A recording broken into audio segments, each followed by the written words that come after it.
Because we act based on what we believe. And if a student doesn't have that belief about themselves, I feel it's my role to hold that belief for you until you accept it.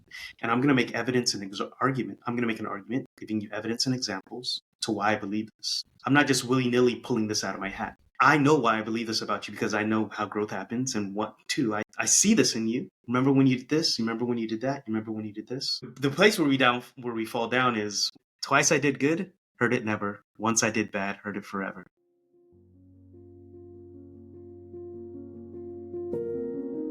Welcome to Rebuilding the Village, a podcast that seeks to explore the causes of modern problems by examining the roots of our metaphorical village through the systems and structures in society that may have been disrupted in the technological and industrial era that we inhabit.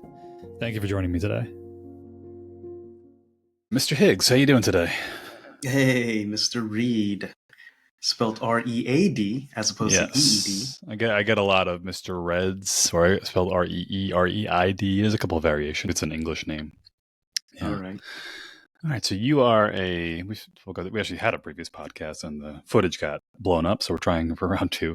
You're a preteen parent-child relationship communication coach. Yes. More succinctly, I'm a communication coach. Okay. For parents of preteens. Yeah, it's super specific. How did you land into this line of work? Boom. I have a background in journalism, and I also served as a teacher in K-12, an international school teacher, as well as a language teacher. I love languages, love words. So I worked in South Korea, worked in Spain, Thailand, and Saudi Arabia, and then also as a grade 9 and a grade 12 English teacher at an international school. So I'd have parent-teacher conversations. And I was just wondering, what is something that I could be world-class in, unique at, that I want to serve the world in a place that they need help, and trying to answer the mental health crisis and challenge that is happening these days. The quality of your life is directly related to the quality of your communication. And these are the conversations I used to have in class and the conversations I used to have with parents of opening up that time of transition. Mm-hmm. And that's how I dropped right into this specific line of work. What do you feel? Do you feel like open communication and quality communication was something that we had previously as a society that we're losing, or something that was never there in the first place? Beautiful question. I think misunderstanding is part of the human condition. Now, this is going to get very philosophical, right? Okay, I can see some. Yeah. So we have different perspectives, and when we have misunderstanding, it asks us the question, who are you? Mm-hmm. And I think that's the whole point of life, figuring out who you are and doing it on purpose. That's a Dolly Parton line. That's how you live a fulfilled life. That's how you live a joyful life. When you go through your transitions in life, transitions being preteen or adolescence, coming into young adulthood, going into emptiness, and then transitioning onto that. I believe miscommunication has always been here. As a communication major, I know there's always noise inside the messaging, and I think that's a feature, not a bug, because it helps us to be critical thinking and understanding who are we. However, with the advent of technology, it has sped up communication. And there's a lot more space for miscommunication. And now that we are inside the economy age of attention, I think now we're going to move into an economy of trust. What can we actually trust in the age of AI? And that's why, trust thyself, know thyself, and you'll understand the secrets of gods and men. It's funny with AI is I'm the amount of times that I've seen posts on Facebook or things like that are just like, the person's like, yeah, this is fake, this is AI. Like, my brain's like, no, I don't. That's too real for me. It's too crazy. But when you mentioned before about the communication thing, I was laughing a little bit because I remember hearing this quote, and it was something, I think it was a marriage counselor was talking about this, and he mentioned how he could solve every single marriage tomorrow if he could just get the pictures in people's minds to line up. Because we don't we speak in words, but we think in like abstract. And you could say ideas, you could say words. Like, you think in pictures. Even if you're thinking of certain words to say, you're still thinking in like a picture of the word or ideas. And sometimes I find myself doing the same thing where somebody will say something and I'll just have like a complete, I don't know what the word is, but there it's a problem again. Like an explosion of like multiple ideas that all intersect in crazy different ways. And I'm just like, dear God, how do I put this into words? This is so much. This is such a complicated picture. And then I have to try to condense it down while also not missing critical key parts of it at the same time. And then once I say it, they have to take the time to process and get their own picture. And then we have to sit all this time trying to get the pictures to line up. And I imagine even on top of that, when you get people going through their preteen years, that is just a disaster waiting to happen, because hormones on top of that and the transition you're going through just massively colors that picture along the way and makes it so much more difficult. Okay, so like we said, your communication is directly related to your quality of life. If they have less lived experience, they have a smaller vocabulary.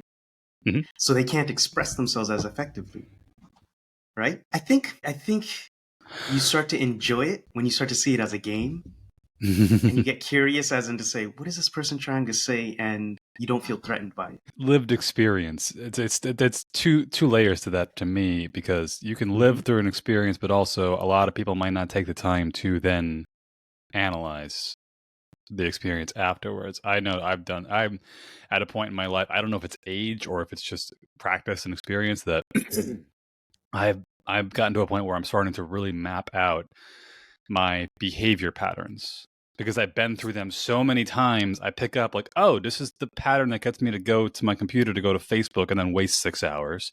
What's the starting point? Or what, like when I talk to somebody, even in the podcast, editing myself afterwards, I see my speech patterns now. I see how many times I use the word like, or I use the phrase something that's an interesting I don't know, whatever it was. There's certain phrases I use way too much, and I'm trying to then change it. And even the process of changing it, my brain is just fighting me. But that's a hard enough challenge, just to A, recognize it, and then B, try to then analyze it, and C, try to make sure it's not compounding in the wrong direction in your life. And especially at a younger age, you haven't lived enough experience through it, and your ego is crazy. Yeah, your ego is massive at that age, because you think you're the king of the world or queen of the world because your world is so small compared to. Well, two things about that. Kids are inherently selfish because their whole focus has been them. But then second on that, they think what it means to be an adult is to be perfect. So then they're faking the funk. Sorry? They think what it means to be an adult is to be perfect. Oh, yeah. So they're faking the funk the whole time of just like, I got it all together. I got it all together. It's like, hey, guy, nobody has it all together. So they know everything with no lived experience, especially when you think you know everything because you have access to the internet. That's another story.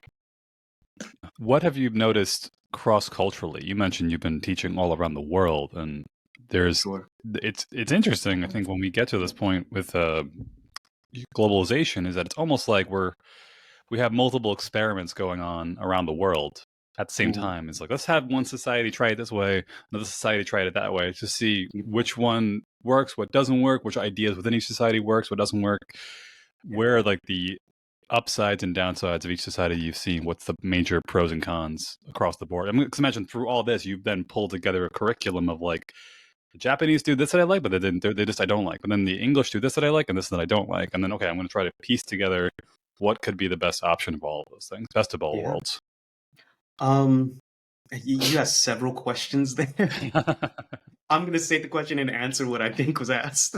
We could start with your view of preteen raising by different cultures you've been in. Sure.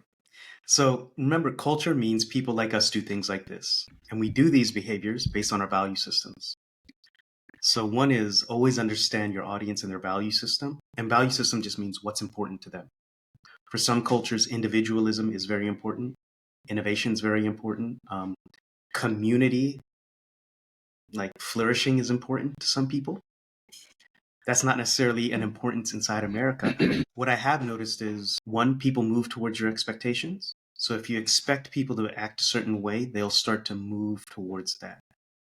If you hold some influence with them, there's no persuasion without identification.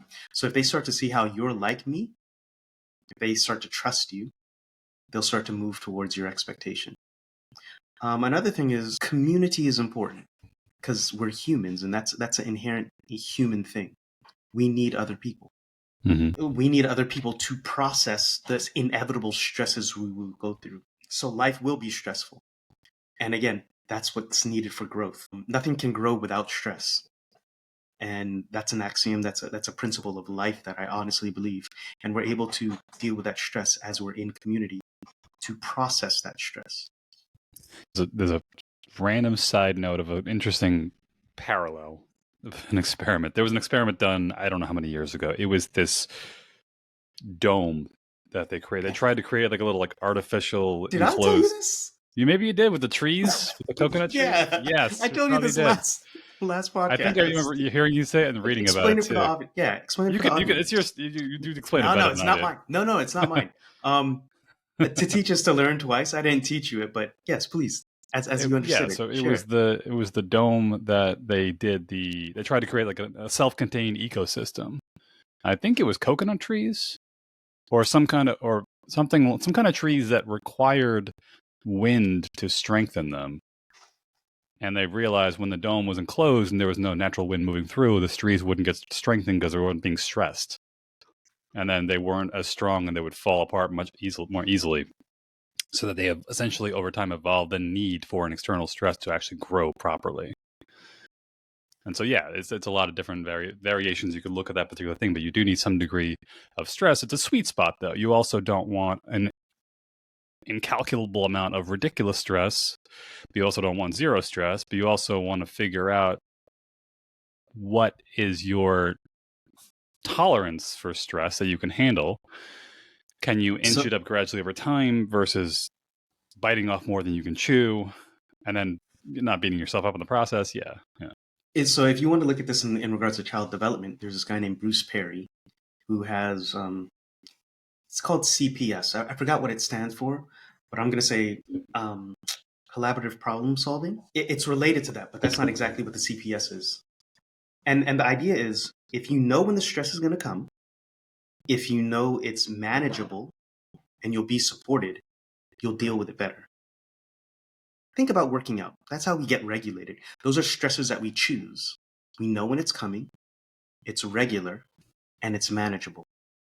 That's how you grow. Yeah, then I think there's even something in the context of child development. Well, you just said child development a second ago, but when you're a small child, pre-verbal, I think what a lot of people now, maybe especially in America, they give this impression of kids are just blank slates that just need to be kept alive until like 3-4 years old, and then they can start talking, and then you start teaching them things. But you don't realize that even like 0 through 3, a lot of their communication is nonverbal. Most of it is, visual, but also there is something interesting where they need the opportunity to just try and explore a little bit beyond their comfort zone, maybe like 10%, and then know that you're still there nearby. The best example is like if you're a mother or father at a playground and you have like a 2-year-old kid and you're just sitting on the bench, you're reading your iPad, Kindle, reading a book, and the kid just like walks like 5 feet away from you. Oh, cool, a bug, and turns around, make sure you're still there.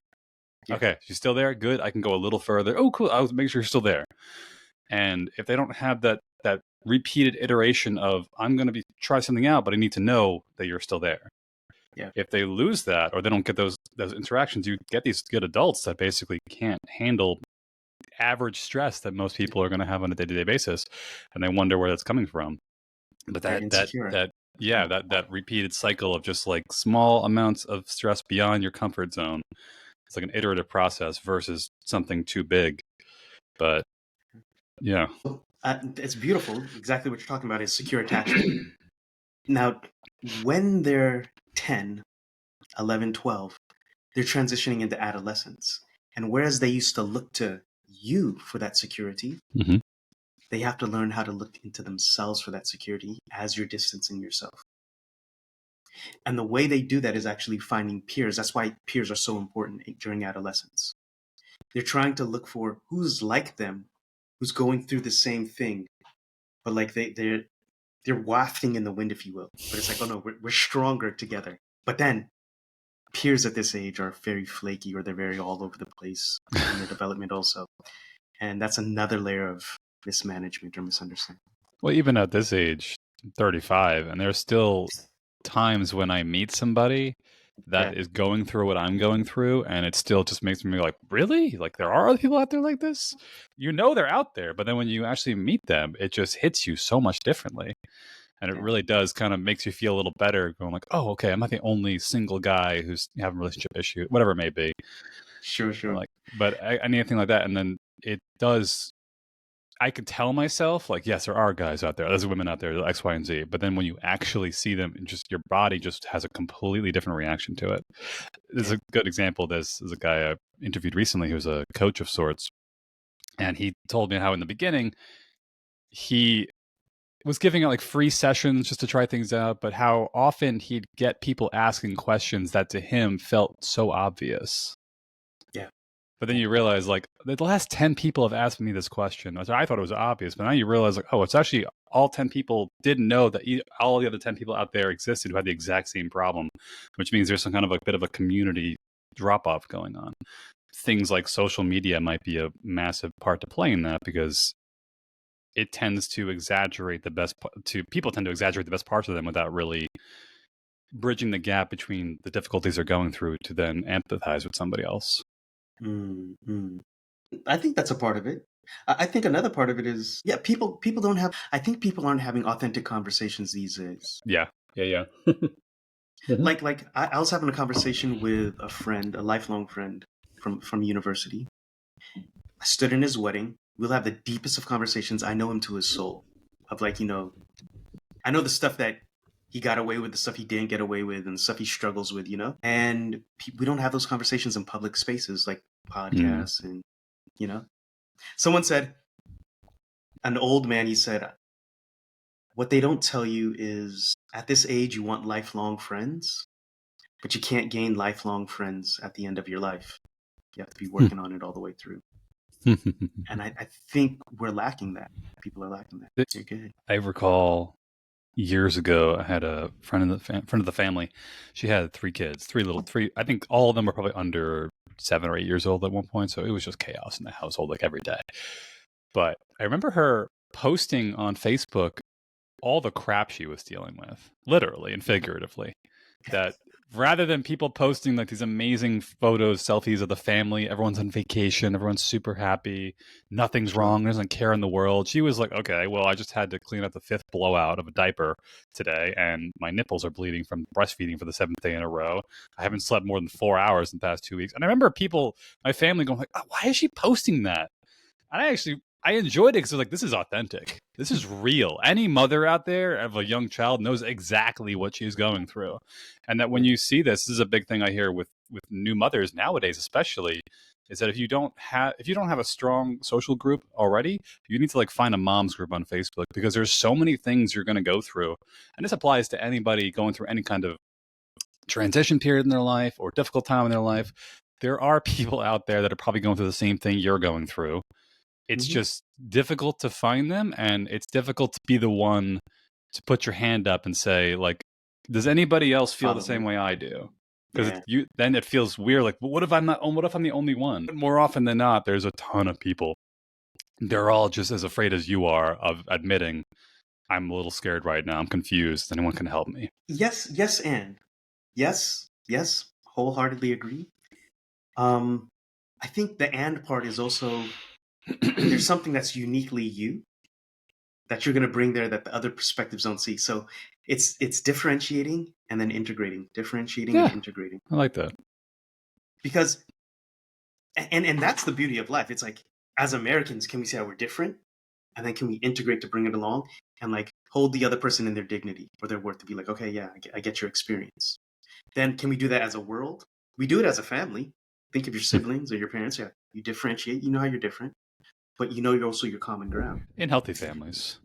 Healthy families. I think, there's also the flip side of, I wonder if there's this, someday we'll be able to calculate it, I'm sure.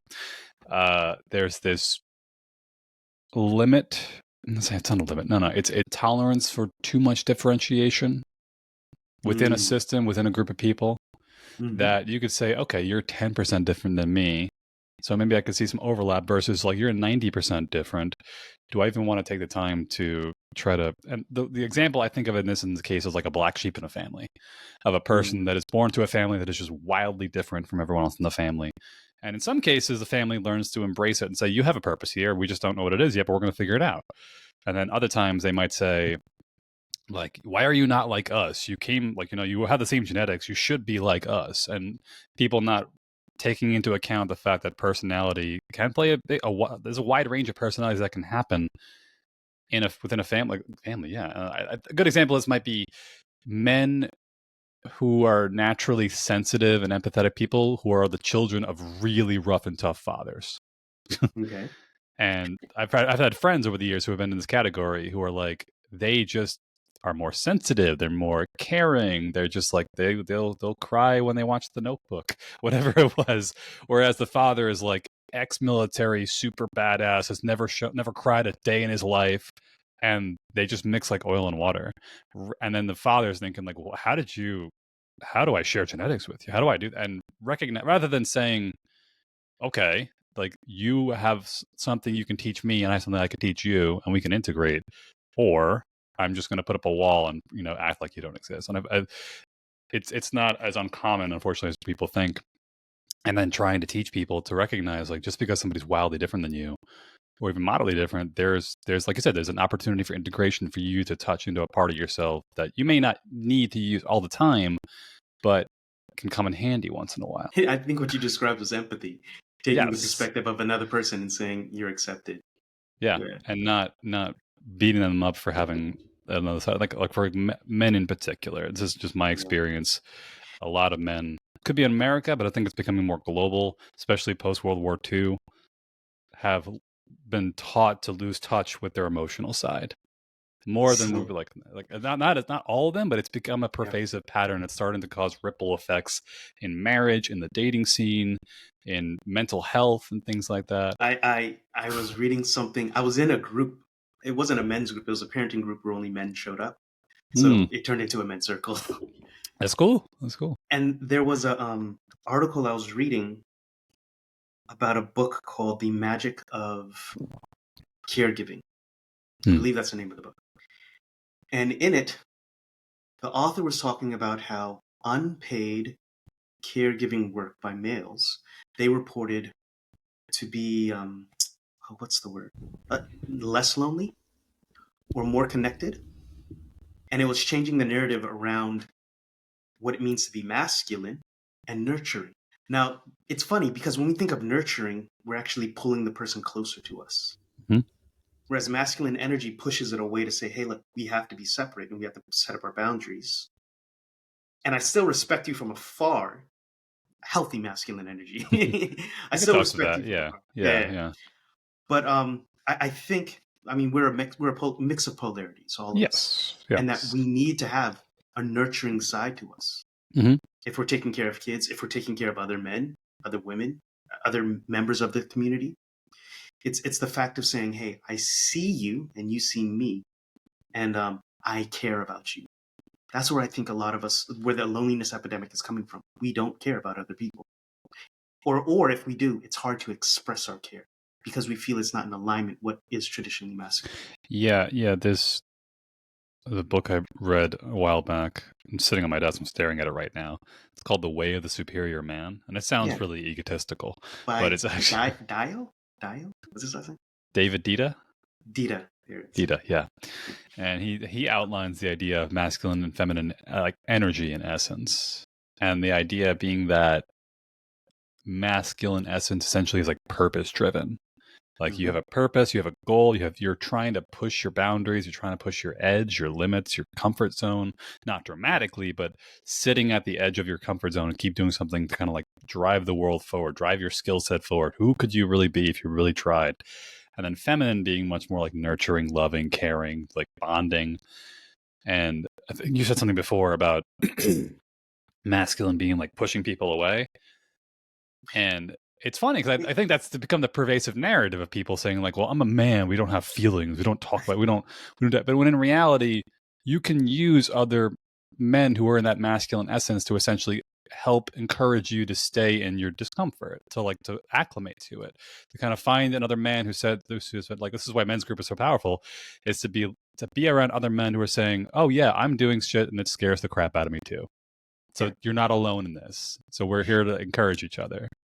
It's in a male group like that. I said pushing away. which means setting boundaries to understand, hey, don't cross over here, even when you're speaking to your child. However, you want to find men who are in alignment with you. You're trying to create something in the world. And it's like, hey, you're trying to create something in the world. Let's go in alignment together. And when it doesn't line up, we're perfectly fine going on our different paths. Yeah. Yeah.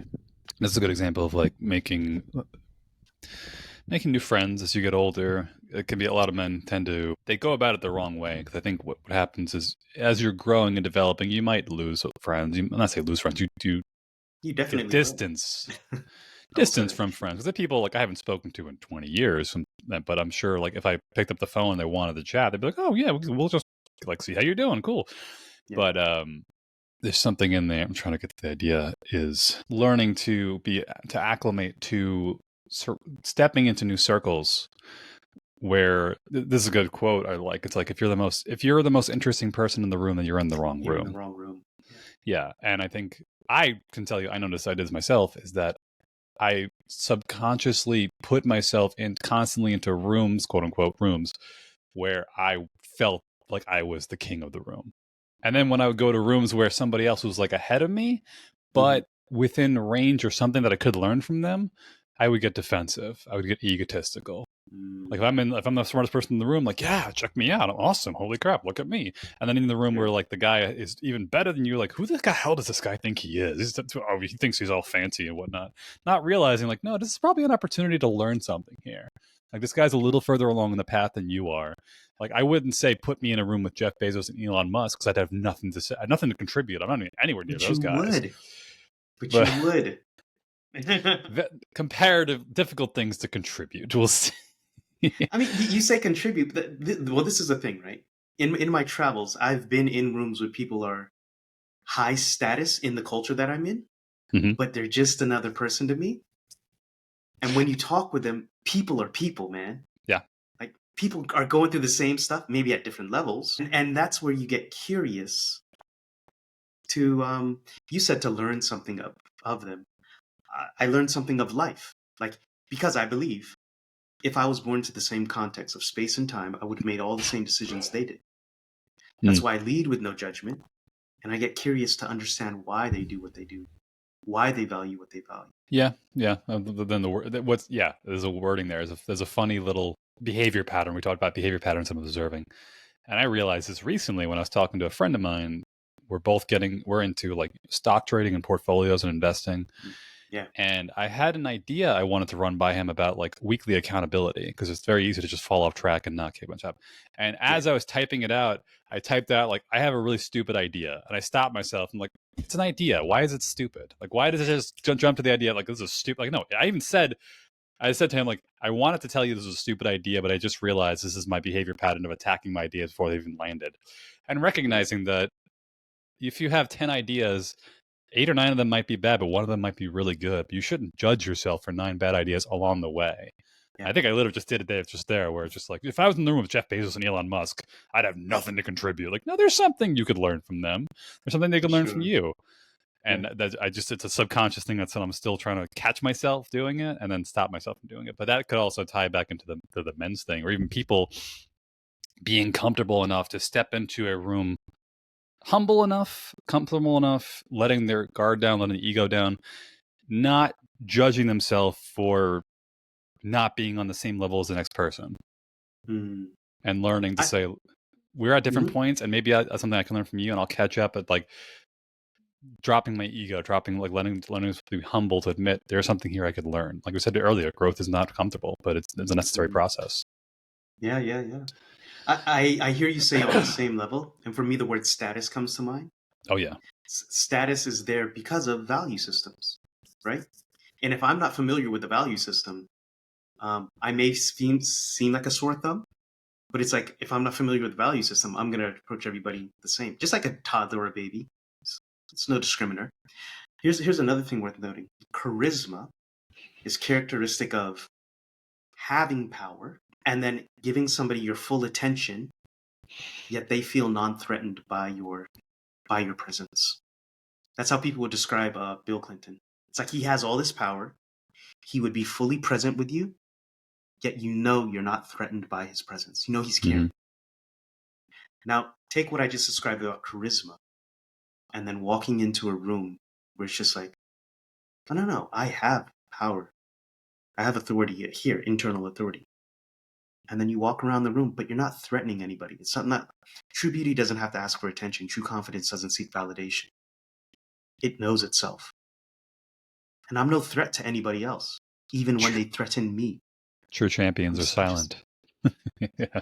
I've walked into spaces and then people are coming at me and I'm just like, hey dude, that's not my energy I'm meeting you with. But you know what? I'll leave that there. You just move on with the crowd. The crowd. Yeah. Just recently, I interviewed somebody who's like a podcast coach, and he was talking about like the YouTube scene, and it's like it was disheartening for him the amount of people that he met like behind the scenes that were just fake, totally inauthentic. Like rented a Lamborghini for the day, took a picture in front of it, but it talks to the point about status and charisma that you're trying to create this synthetic, false sense of power and position of who you are rather than just embracing who you are. This is a funny thing we talk about with status and with the masculine thing and the empathy thing is like most people will gravitate towards you if you just know who you are and you're comfortable with that. No matter like, oh, I'm not 6'5", I don't have an 8-pack, I don't have $1 million. Like, no, it's like you could be like if you're the most confident blue collar worker in the room, people will gravitate towards you. People will want to talk to you, and there's like something in that grounding and that confidence to say like, you can't invade my space. I am comfortable in this skin, in this body. I'm grounded. I know who I am. So you could throw Bill Clinton, Elon Musk, Jeff Bezos at me. I could hold a conversation. It's fine. I'll talk to what I can and listen to what I can and be able to keep space in there. Hold them in their dignity. Arthur C. Brooks, he wrote a book with Oprah, and it just came out called The Art of Living. I can't remember. I know he has an article inside The Atlantic. And the 4 things that we're trying to get to are money, power, respect, but it's resources, managing resources, money, power, controlling people, status, being elevated amongst a group of people, being highly thought of or esteemed, and then pleasure, feeling good. It comes from appetite. These are motivators, but if these are your end all and be all, you're not going to be satisfied. The real thing, what you're trying to get, so here comes you. This is you here. And you have a desire. I believe everybody's desire is to know yourself. Who am I? Know thyself and you'll understand the secrets of gods and men. Now, there are motivators in between, but as you move through those motivators, understand you're not supposed to stop here. There's not the end all and be all. It is to know thyself. The way you do it is with the 4 F's, through family, through friends, through, he says, faith, believing in something bigger than yourself. Now, however you understand that, it's your belief system. And then a future worth pursuing, growth, development, progress. Once you do that, you start to understand, oh yeah, this is who I am. This is who I am. And life becomes more fulfilling. You're filled. That's what content did. It fills you up. There's something to be said about the pursuit of material goods only to then get there and realize you're not as happy as you thought you were going to be. How common that is. I mean, it works. That works in an environment like 500,000 years ago. Because nobody 500,000 years ago was like, we're going to be able to hunt and get enough food for the rest of our lives and just sit on our asses and do nothing. Like, no, the environment, life, the world, everything was just, you were constantly in that, I need stuff because it keeps running away, keeps trying to kill me, keeps running out, somebody stole it, whatever it may be. And now it's a very bizarre time that we're in for our biology because you're at a point where you don't need to do anything if you don't want to. Like, this is a bizarre circumstance I remember seeing with people. The good example of this is like trust fund kids, I think, because they literally have all the difficulty in their life completely erased. And it's just a bizarre existence to have a body that you don't realize wants you to stress itself and struggle to grow, but you don't have to. But you can't, though. I hear a disconnect in that not getting what you want. If you want to grow, you have to want stress. I think people who don't... It comes back to the trees. It comes back to the tree and the ecosystem that we were talking about. I'm saying if you want to grow, but I think people don't recognize sometimes that the feeling that maybe is putting them in the wrong direction, they're feeling depressed, they're feeling anxious and things like that. This is like I've heard this a lot with people who are like hyper successful, that they'll still do, like, you got these CEOs who are running, multi-billion, billion-dollar companies who are still doing like triathlons and this and that, because they're still not they still want to sit in that range of discomfort to see what they could accomplish. That clearly the money is not the reason they're doing it. They're doing it because they want to just see what else they can do. But that same person might make all that money, get that success, and then say, I still don't feel fulfilled. Why not?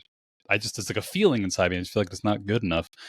And when you say the person who wants to grow, I think that's the answer to the person who has everything in life and still has unresolved anxiety or depression or something like that, is to realize, like, you're not in a state of growth right now. You think you're done, but there is no being done. There's always a new challenge, and your body's trying to tell you right now, like, you need to go out and try something new, try something difficult, try something challenging, get me out of my comfort zone. Otherwise, sitting here and, like, anybody who is like addicted to video games and Netflix long enough knows, can tell you, like, at some point you think maybe I'll be capped out and no, it's a treadmill that never stops, and it just the return on investment gets worse and worse over time, but you're also afraid to step away from it. And I think that wanting to grow is like I said, is the answer to unexplained anxiety or depression when you feel like you have everything you need. You think you have everything you need. You think what you need is some stress or community support to go through that stress. Yeah. There's a good book about that from Madeline Levine. I do love books. I'm right there with you. I have a million books I've been through. Yeah. It's called The Price of Privilege. Price of Privilege. And then she wrote one after, The Complicated Life of Emotions with Teenagers. Because she was talking about the mental health crisis that's happening inside the English-speaking world, or America specifically.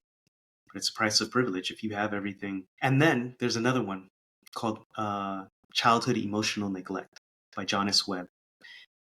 Oftentimes, people who have things, they don't have emotional security because they weren't seen, soothed, secured, and so on. People are people. Yeah. They're just and I think there's... I remember growing up, my mother used to have this quote, which I'm sure other people have heard too, which is, what's that? I wanted you to have everything that I didn't have.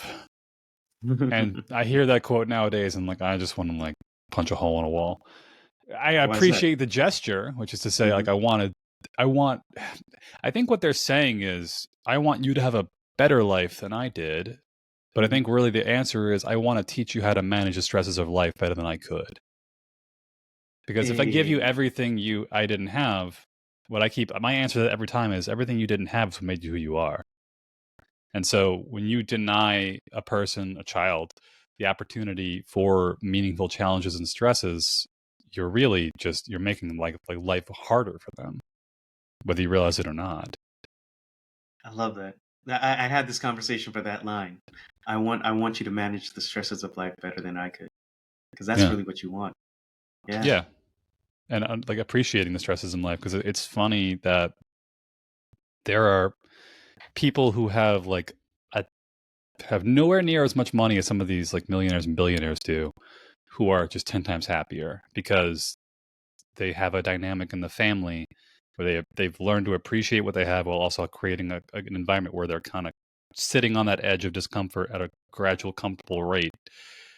And, like, I've heard this with a friend of mine. She's a paramedic in a very affluent part of where I live. Like, it's like an hour east of where I live. It's like nothing but mansions and all this stuff. And she's the paramedic in the area. And she said the vast majority of calls that we get is teenagers overdosing on prescription drugs, because they have everything in the world and the parents neglect the crap out of them because they're just focused on their money and their business. And then the flip side of that is, like, the middle class family who they may not have millions or billions, but, like, if you like, most kids will say, I don't care about the money, I just care about time with you. I care about, like, an emotional connection with my parents. Even if they don't know how to articulate that, that is deep down where most of the problems are. If I just had more money, then I could solve the problem of spending time with my kids. Like, or just find a way to connect with your kids while not having to spend a lot of money or needing to work more. But at the end of the day, you're not going to regret not working overtime if you didn't need the money, but you are going to regret missing out on those quality years with your family and your friends and your kids when they wanted to be with you and spending time with you, and whatever the environment or opportunity might have been. That social connection. Yeah. Again, it comes down to family, fellowship, faith, and then a future worth pursuing. Future worth pursuing. That's where your growth comes in. Mm-hmm. Yeah. Sitting at your edge, yeah. So, okay, actually, before we jump into the show up framework, I'm actually curious, can you talk to any success stories that you've had over the years working as a coach? So, yeah. I did this in the classroom. This is how I would interact and engage with my kids, my students. And I would have parent-teacher conversations. I've been out of the classroom for maybe 6 months now. I've worked as a mentor, and then now I am looking for case studies. In the mid-August, it's mid-August now, I'm opening up a cohort with some parents to actually get their testimonials down with the show-up framework. So I don't have any case studies using the show-up framework, but this is the framework that I use when teaching my kids. It starts with a strong identity. Yeah, want to jump right into it? Or? Yeah, we can jump right into it. Yeah. Because it comes from positive psychology. There's a test called or a survey called VIA, Virtues in Action. Understanding everybody has virtues and values. And when you relate to a person from that place, again, they move towards your expectation because that's like, hey, this is what I see in you. And you're creating that identity within them by saying, this is what I see in you. This is even your potential. This is your opportunity. Because we act based on what we believe. And if a student doesn't have that belief about themselves, I feel it's my role to hold that belief for you until you accept it. And I'm going to make evidence and argument. I'm going to make an argument, giving you evidence and examples to why I believe this. I'm not just willy-nilly pulling this out of my hat. I know why I believe this about you because I know how growth happens and I see this in you.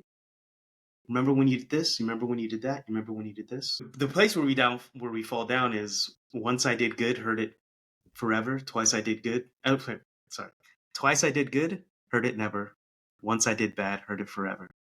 Negativity bias. Yeah. Negativity bias. Yeah. So that's what sticks inside our head. This is tipping the scales in the other favor to see, okay, where can this person flourish? To actually give them that narrative and stick it inside their head.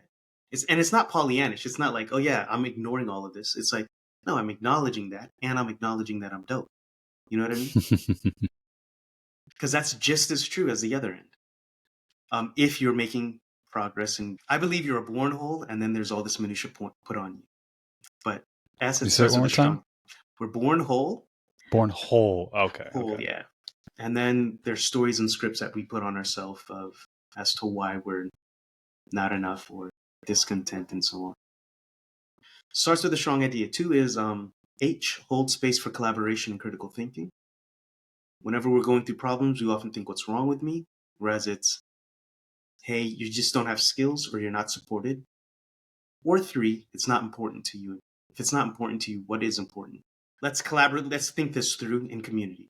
That's where it is. O is opening up communication. U is wonder and explore this world together. Mm-hmm. You and your kid actually going out there to expand, taking on projects. It's project-based learning. And then the UP is unveil your potential.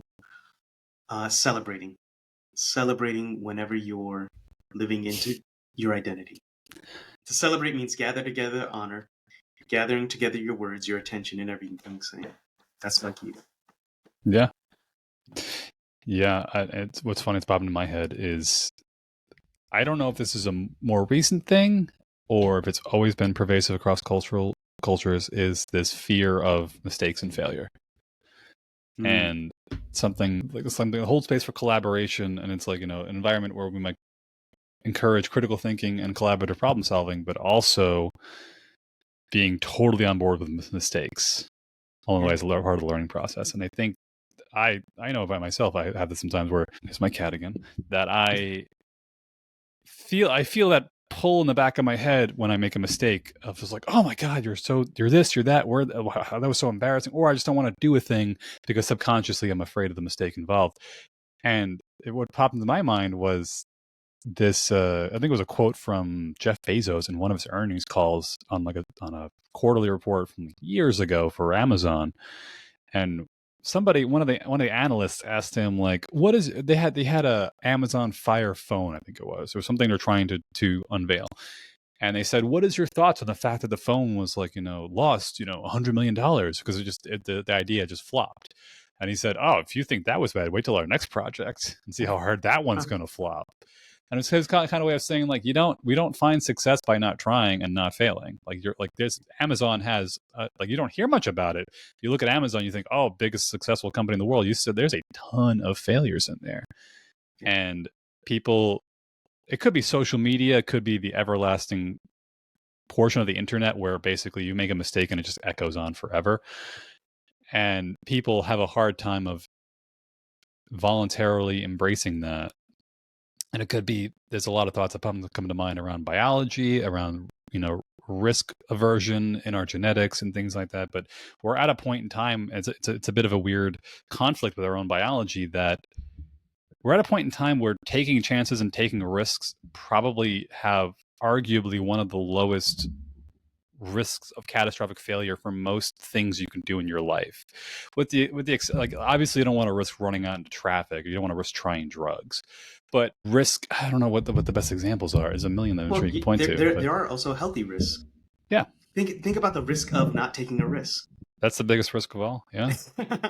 and another thing Basil said is, if it is what did he say? If it's a one-way door, that's when you think about it more. But if it's a two-way door, yeah, a two-way door, it's just like, yeah, go try it. Yeah. And I think we don't try. We don't try. We discourage. We discourage out of the box thinking a little more than we used to. There is a natural pull.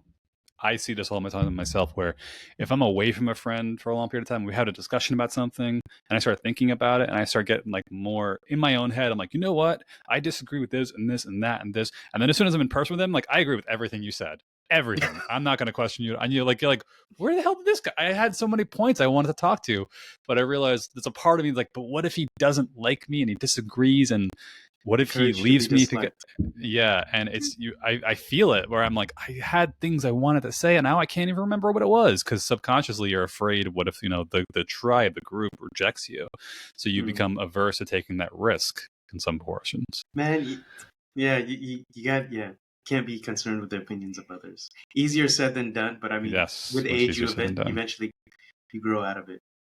Yeah. You ever heard that say, when you're a kid, you worry about what everybody else thinks of you. And then you grow up a bit and you realize you don't care what other people were thinking about you. And then you get to an old man and you realize nobody was effing thinking Nobody cared about you in the first place. Like, do you, boo? You're good. It's tough to hold on to that thought. I find myself thinking that if I'm ever at the gym, things like that, like where there's days where I go to the gym and I look at myself in the mirror, I'm like, yo, I'm looking beef. I'm looking swole. I'm sure somebody's checking me out right now. I feel great. And there's days I go to the gym going like, I feel tiny. I feel everyone's judging me right now. And everyone's thinking the exact same thing. And it's tough to hold that thought in your head to realize like everyone's on some level feeling as insecure as you are. Like if you're like an average person, not everyone, but like, you're good. Or at some point they've had that thought somewhere in their past, like they can understand, they can empathize with it. That's a shared human experience. Yes, yeah, and it's tough to acknowledge that you're not the only insecure person in the room. I like to think there are other people out there sharing the same thought that I'm having, and you know what? That's why I'm always in the corner cheering on whoever's making honest effort. I'm like, you get it. Go for it. I'm celebrating because I know there's somebody, if I'm making an honest effort over here, they're celebrating. Yeah. I had a podcast interview the other day with a guy who actually was helping me edit my podcast. And we were talking about personal growth and development and all this work. And he even mentioned how like, and before I came on this podcast with you, I was thinking like, is this going to be enough? Am I going to be good enough? And I was like, bro, I was thinking the exact same thing about you. Holy crap. Like, what? And then you start to look around, you're like, oh, this is way more common than I thought. It's just like, it's an involuntary feeling sometimes where you just feel like, is this going to be good enough? I don't know. And then you kind of get like an external view of your own thought and realize, oh, this is a silly thought to have. Like, it's not going to be the end of the world. And if you do bump into that person that is overly critical of something, what comes to mind is I was considering moving down south. I still am. Okay. That I was reaching out to local people who are in a similar line of business I am, to trying to see what the environment is like. And I found somebody. I reached out to them via text message, like, hey, do you mind if I just ask you a few questions about your business to see what the climate's like down there for this type of work? And I said, sure, yeah, absolutely. Like a month ago, I said, yeah, sure, I'm free to chat these days. And I started texting like a couple of days later, like, hey, are you free to chat? No response. A week later, hey, are you free to chat? No response. Like I was like, you know what? I'm just gonna bug them until they tell me to F off. And I just simple like, hey, just wonder if you're free to chat. And finally, I get like a blast of text messages like, I don't know what you want from me. Like, I'm working my butt off here. It's competitive. Like, you shouldn't be asking me in the first place. I'm sorry. I'm not trying to be rude. And briefly, I felt this feeling of like, oh, what did I do wrong? Did I upset this person? And not realizing like, well, no, they said initially, hey, yeah, I'm in the right mind of space. I have no problem talking to you about this. But something about them felt threatened, and me trying to, I guess, encroach on their territory, ask questions about it. It's a massive market of what's going on down there, but that they felt vulnerable or whatever it may be, and they were trying to project it onto me, and I had to kind of realize I had to put a bit of a wall up, like, okay, this is not my fault. Like, I'm not going out of my way to make this person feel this way. They're feeling this way, and they need to deal with it. It's not my space to deal with. Yeah. What? How do you feel how it resolved itself? She said, it was something along the lines. She said, you know, like, oh, I don't mean to be rude, but I like, you should be asking somebody else. And I was like, all right, cool. I hear you. I understand. I'm just going to leave you alone now. One exercise is always, it's not an exercise. It's advice you didn't ask for, but always assume positive intent. Oh, yeah. And then the second thing is, yeah, it can mean a myriad of reasons. Like, think of 5 different reasons it could mean, and then you don't know which one it is because you really don't know why she said it. Yeah. Choose the most positive one and be like, okay, just leave it where it is. This is what I do when I'm driving, in case anybody is ever like really aggressively driving and just, you know, maybe like cuts me off, whatever, speeding through traffic. You know, before you might think, oh, that guy's a jerk, that person, this and that, this person's an a-hole. And now my thoughts are like, I bet you they really, really, really have to go to the bathroom. I bet you that's exactly what. Or they have gone to the bathroom. Or they did, and they're speeding home to try to clean up the mess. Yeah, but that's like positive intention. Like, they're not trying to be a jerk. They're just trying to not cause like a mess in their car right now if they can help it. That more often than not, even if a person comes to you with aggression or defensiveness or some kind of guardedness, they're not doing it to be mean. They're doing it to protect themselves from what they perceive to be some kind of threat in the environment. And that's not maliciousness. That's not trying to be a jerk to cause a problem. That's just, like I said, positive intention is that it's hiding something. It's protecting something. But and if we can teach those skills to our teenagers during the formative years, does it tie it all the way back home? Yeah. Well, with the teenagers then too, at what point is there, I don't know if it's a certain age or development, that you start to teach kids that not all of your thoughts, are to be taken 100% seriously, and B, not always your own. When do you start getting that disconnect between I don't know how to phrase this, but you know, I'll say like this: as a parent, you have the most influence on them. Yet we don't parent as individuals; we parent in pods, and their coaches, their teachers, their peers are with them who don't have life experience, and now they're going online to people who don't necessarily have their best interests in mind. Yes. So how do you mitigate all that stuff? But if you can control the narrative with the conversation you have with them, you can share with them your story and your virtues and values without being preachy. So you're not forcing it on them. And then people have developmental spurts, I say. Like, you're throwing seeds, and then one of those seeds will catch eventually as they go through more transitions. Mm-hmm. They go through high school, they go through college. And there were seeds that when you were preteen that have finally caught when you're in your 30s of just, oh, that's what it meant. I actually had a moment like that about a month and a half ago. I was flying somewhere down south, visiting some friends, and I was sitting in the airport. And it was about a 2-hour delay. So I was just sitting in the airport, minding my own business, and I'm just kind of admiring how crazy, insanely complex and interconnected this system is, of like the parking to the monorail that gets you to the airport, to all the different gates and the planes coming in and out at the right time. So also not having like multiple planes land on the runway at the same time, having a crash, an accident. They're coordinating, they're timing everything, the luggage going on the plane, going off the plane, the food, everyone working. How did they get all the resources there? How did they fuel it up? Everything. Mm-hmm. And my first thought was, holy crap, this is so ridiculously complex. I could never like understand or do something like this. And then I caught it and I said to myself, how many times did they screw up before they got to this point? How many mistakes did they make that I guarantee they pissed some people off, some people complained, they got feedback, they tried, they did it differently. And not looking at it as a sense of this is too complex to understand, looking at it as a sense of how many iterations and mistakes they had to go through to get to where they are now, and they're still improving. And then I started to just look at everything in my life, myself, my business, my friends, like the area around me, and even with the podcast, realizing this is just the nth iteration of me trying to make it better and practicing. And I'm sure when I do the video editing afterwards, I'm still going to see those speech patterns that I've been talked about earlier that I'm doing. But looking at it as it's like you're not chasing perfection. You're just chasing the next iteration of what could be improved in a healthy way, and not judging the mistake, because the mistakes are where you're going to learn most of what you're going to do. Yeah. If we could look at everything like that, I hear you looking at the complexities of the airport system, but then if we could also just look at a baby or a preteen like that. There's this thought, comes from Ellen Galansky's book, The Breakthrough Years. One of the descriptors of adolescence, the major one, was immature. And it's like we're comparing them to the maturity of an adult. When it's like, if you understand what's at this developmental stage, they are exactly what they're supposed to be. Nobody looks at a toddler and says you're an immature child. Nobody looks at a child and says you're an immature teenager.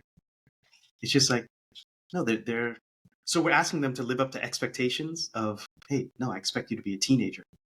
And this is what's going to happen at this stage. Mm-hmm. Let's deal with that. Yeah. And one thing I remember hearing a couple times growing up was, I didn't raise you this way. Like, I didn't raise you this way. And you mentioned before is how we don't parent individually, we parent in pods, and you have society and influences that I wonder if parents nowadays, maybe more so than before, because we've lost a lot of, it's not completely gone, but a lot of people have lost that sense of community, of like local interactions with the neighborhood, with, like having family, close quarters, that even in the best of cases, the world is also raising your kid too. Society is raising your kid in some way, and you have to make some room for the fact that they're going to have outside influences that you didn't ask for. And rather than try to like beat it out of them, you kind of say, okay, what you've learned here, this one's good, this one might not be so good. Here's an example of why this is good. Here's an example of why this one's bad. And trying to work with them to kind of say, don't say like, don't hang out with those guys anymore. Just like, okay, here's what to watch out for from my experience, just for next time. And that's where O is opening up communication. Mm-hmm. It's how to pass on your virtues and values without being preachy. It's, you have things that are important to you. These are why they're important to me. And you're making that argument, and then you present them and say, look, you're going to do what you're going to do, but understand this is why I'm not influencing you. I'm persuading you not to do that. Yeah. Absolutely. Yeah. So what are the future plans of Mr. Higgs? Take over the world. Oh, step 5. Okay. What's steps 1 through 4? So I have the enduring question of how do you open up communication between parents and kids? That's my enduring question. Sustained inquiry, we call it, in project-based learning. And I'm trying to leverage as much the 4 leverages of Naval Ravikant: technology, people, capital, storytelling, your message, to answer this problem. The vision of the future is to have an application that every family has, or every person probably on the blockchain. It's their life story. And when they put it into the system, they see how it vibes with the other stories. And it's a story that you write as you're going along, and you see the change. It starts off in the family, just because people like us do things like this. It's an identity tracker that goes with you. Now, there's a lot of security in that. I think with the advent of AI, this is what's gonna drive the price of this down, the cost of this down. So I want to do this in the developing world, of having story hubs where people keep their stories, because that's what we used to do with the griots and in old communities and villages. You are the stories you tell yourself. So how do we do this at a family level, at an individual level? getting people to understand their story, tracking it, and then keeping it for the next generation. What I find I've noticed here and there, and I find myself doing the same thing, is it could be ego. Maybe it probably is ego, is to say to yourself, it pops into my mind, one of the biggest, when it comes to trading, but also to life, the four worst words you can say in trading is "this time is different." But also in life, in some capacity, there's another phrase I use, "in some capacity." That's what it was earlier. I need to stop using that phrase.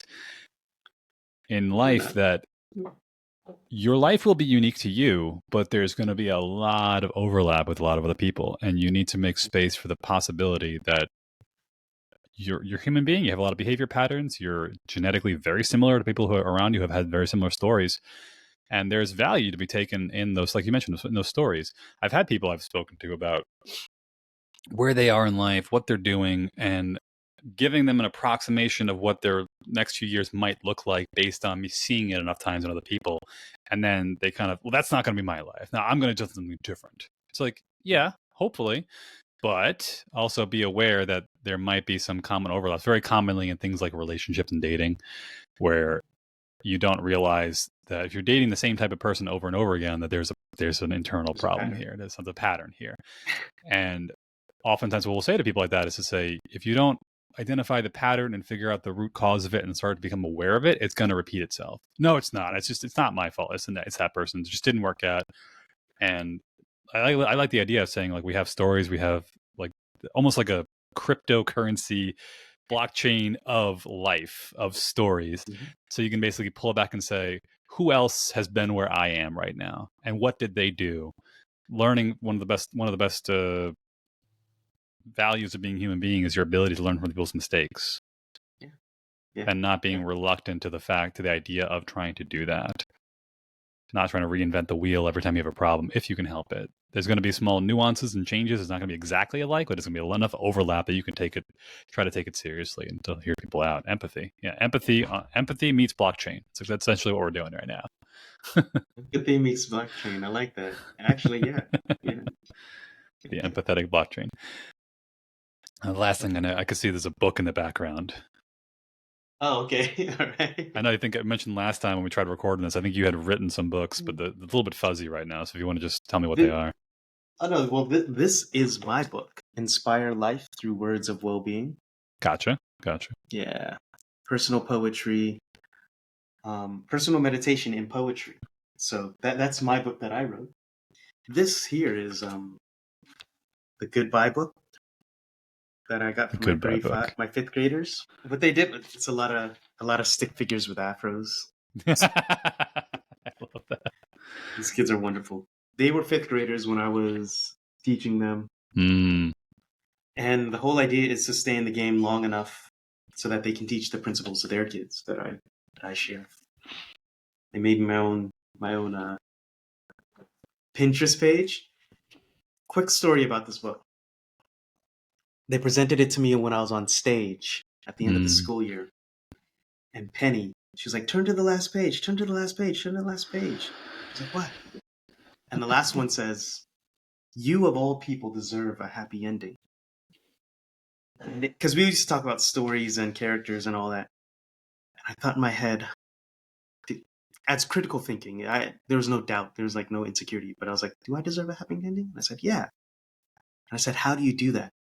And a voice in my head, still small voice, said, you write it. And right when I heard you write it, I was washed with emotions. And then Penny goes, are you crying? And then she proceeded to hug me. Like, you never deny a kid a hug. Like, you don't initiate it, but you don't deny it. And then I just dropped down, and then all these fifth graders huddled over me, and they were all hugging me. So, yeah, that's my heartstring. That's beautiful. I love that. Awesome. Awesome. This has been a fantastic conversation. Thank you so much for the time today. Yeah, it's so nice we did it twice, right? I know, right? Cool. And the last thing we'll pull everyone. I'll cut this last piece out. But if you have